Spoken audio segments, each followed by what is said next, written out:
Hello friends, and welcome back to another video which will go through all the latest news, rumours and leaks for the Rings of Power Season 2 circa February 2023.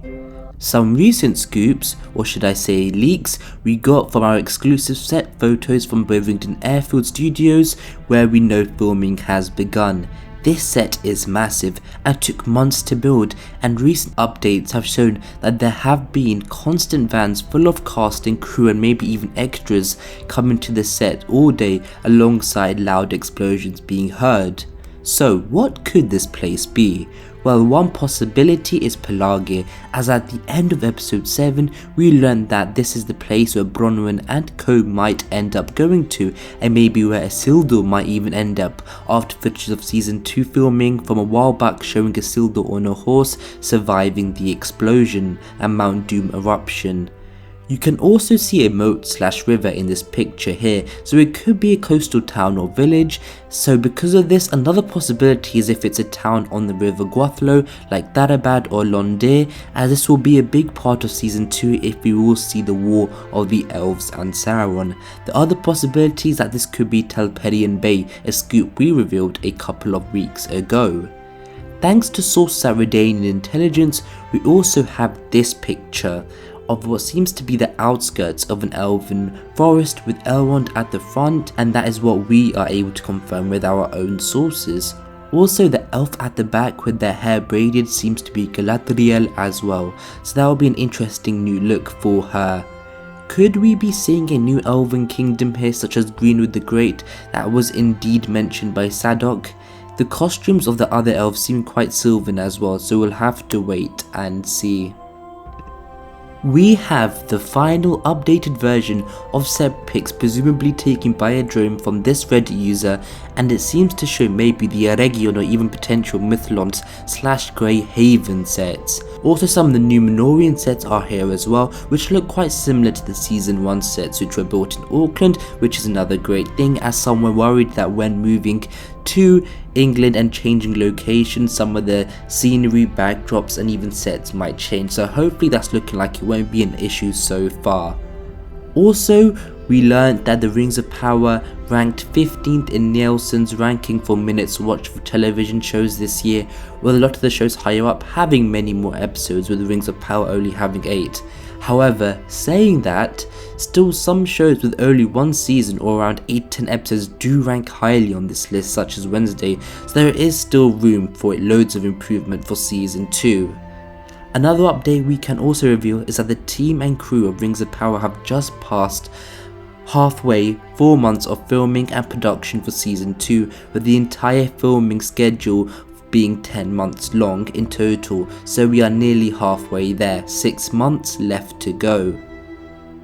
A recent rumour around season 2 of the Rings of Power is about the character of Tom Bombadil, which originated from these sources and locations here. We cannot confirm or deny at the minute whether the loving character is indeed in the show, but all we can say is that reports suggesting that during filming between October to December there was a character and actor called Tom on sets is not true, and there hasn't, as of the start of January from what we know, has there been a character and actor as Tom Bombadil on set. Of course that could change as there is still 6 months left of filming, so we aren't ruling out his involvement, just that his character and actor hasn't been on set yet as reported. Now let's look at the new cast members. Oliver Alvin Wilson from Lovesick, Stuart Bowman, Versailles, Gavi Singh Chera from the Lazarus Project, William Chubb from The Sandman, Kevin Eldon from Doctor Who, Will Keane from The Crown, Selena Lowe from Hulu's Hellraiser, and Callum Lynch from Dunkirk. So these are the new cast members who will be in a more recurring role in this second season. We might know some of their character roles already, and we'll mention that later on. In regards to speculation, some have noticed the resemblance between Callum Lynch and the Celeborn actor from the Lord of the Rings trilogy, and even in his tweet announcement, he showcased 3 ring emojis. Maybe that's tongue in cheek or could mean a little bit more. We shall see.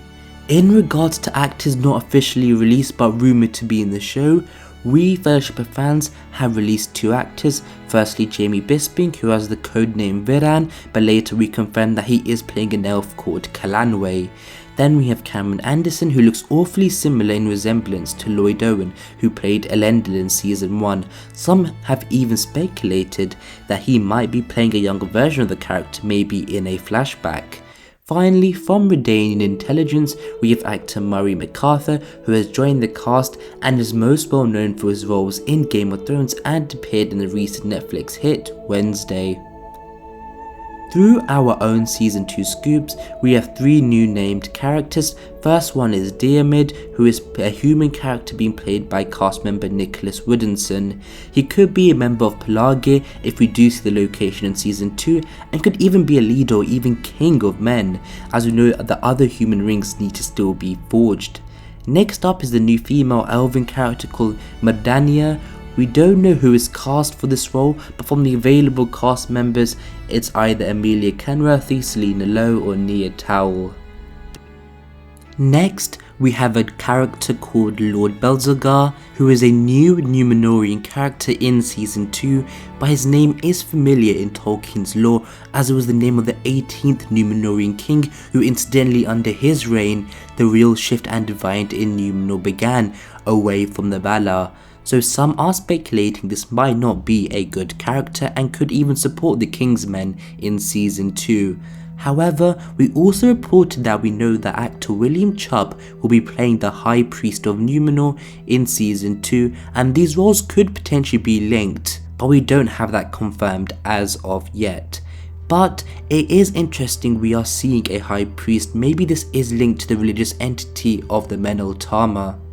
Now, in regards to awards, Rings of Power did get nominated for a lot of guild awards, but weren't nominated in any of the higher up, more prestigious awards, except for music and score. But as for nominations, 1 nominations for our Directors Guild Award for Best Fantasy Production Design, Costume Designers Guild Award for Excellence in Sci-Fi/Fantasy Television, 3 nominations for Sound Editing for the MPSC Golden Reel Awards, 7 Visual Effects Awards from the Visual Effects Society, nomination for the Best Fantasy Series Production Design at the Art Directors Guilds Awards.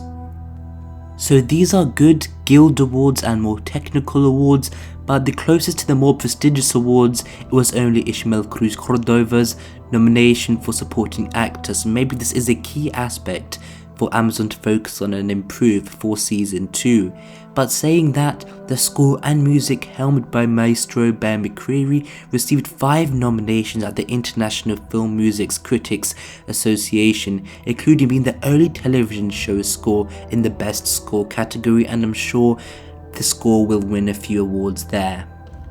Finally, we have some interesting comments from Charlie Vickers hinting at potential season 2 storylines with quote, "We see Adar in Sauron's time and how they first connected. Adar's going to have to do some saying sorry at some point though for what he did in season 1. This potentially hints at the face-off that we have been rumouring for about nearly 2 years now." He even hints at the potential relationship between Sauron and the Stranger with the quote, "The Stranger is a Maya too. I think he'll be a very troublesome foe. The Stranger is a Maya too. I think he'll be a very troublesome foe in the future because he's the closest thing to Sauron in Middle-earth in terms of power. I hope there's some kind of dynamic to come here." Finally, he teases manipulation on the elves and battles with the elves with quote, "The world has been established in season 1 and now we can get into the lore. I'm talking about the stuff at the heart of the Rings of Power, the Akalabeth, the downfall of the Kingdom of Númenor. Sauron is out there now and there's no longer any questions or theories about who he is, which is a shame for some I guess. We're gonna be with him while he's doing shit, while he's out there manipulating people and taking on the elves." Could this possibly hint that Halbrand might return to Eregion and craft more Rings of Power, as we do know the human and dwarven rings still need to be forged? Time will tell. But that's about it from us. Thank you guys for watching. I hope you enjoyed this update.